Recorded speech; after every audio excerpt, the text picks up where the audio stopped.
Mama, taata, baganda bange ne mikwano gyange, mubadde nga mumbuuza ekibuuzo kino nti lwaki siwasa. Nfubye okubalimba nkikweke, but for today I decided to air it out.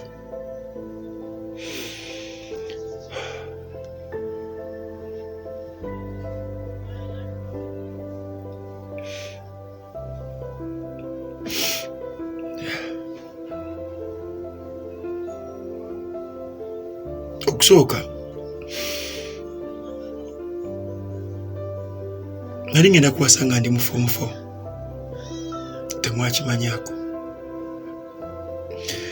Naye omuwala gwe nali ngenda okuwasa, gwe nali mbaliddeko, gwe nali ndowooza nti ye muwala w'ebirooto byange, bamuntwalako. When I tried to ask her, yanziramu nti nfokasinga nnyo ku byakusoma, emukwano gwange tagutegeera.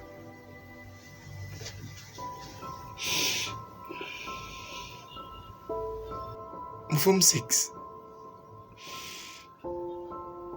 nafuna omuwala omulala nga mwagala, nga mubaliddeko.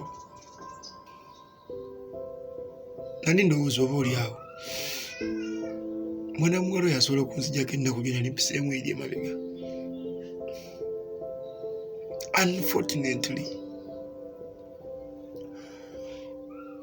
yaŋŋamba the day I told her what I feel for her,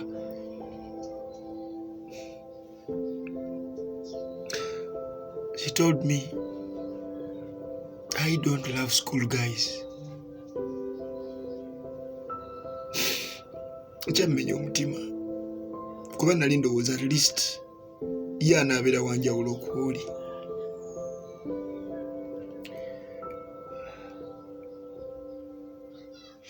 Nasalawo nfokasingeko ku kusoma kwange because nali njagala at least mbeereko ne wentuuka. Bwe namaliriza okusoma A level, I had to go to campus. Niwe olw'okuba omutima gwange gwali gumenyese nnyo.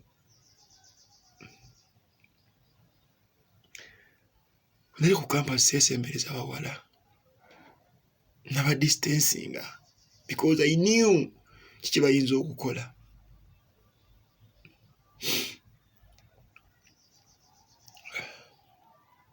Namalako campus nga sideetinze muwala.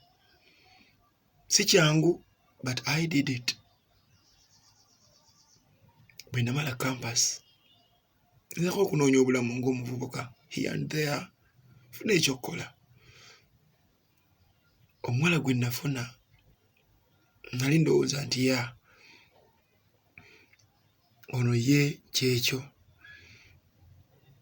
Yaŋŋamba takakasa oba mwagala, era naye takakasa ku kikyawulira gye ndi. I was broken again. Neera ne baddamu ne bammenya omutima ng'omuntu owokubiri gwe ndowooza nti mubaliddeko.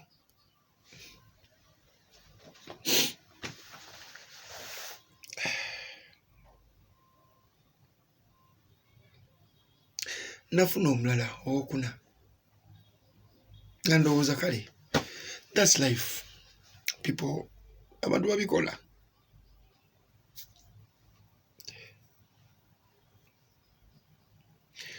Unfortunately, there came COVID.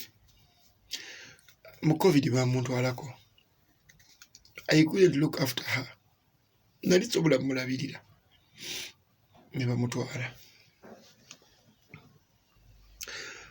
Abaali balina ssente, abaali basobola bamutwala.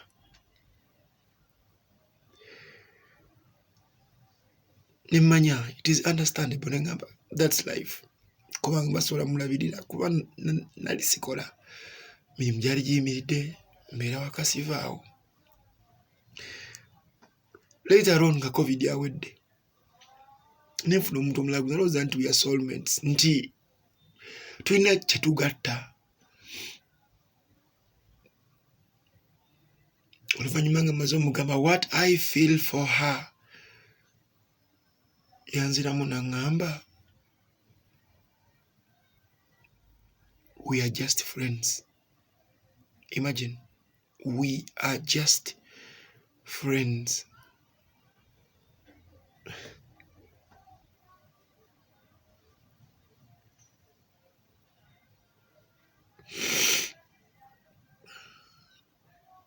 That is the reason why up to now I failed to get someone.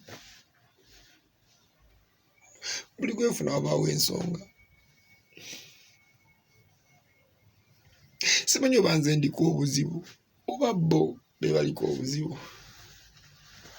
I'm tired of this. Please don't ask me again. Don't ask me why I don't marry.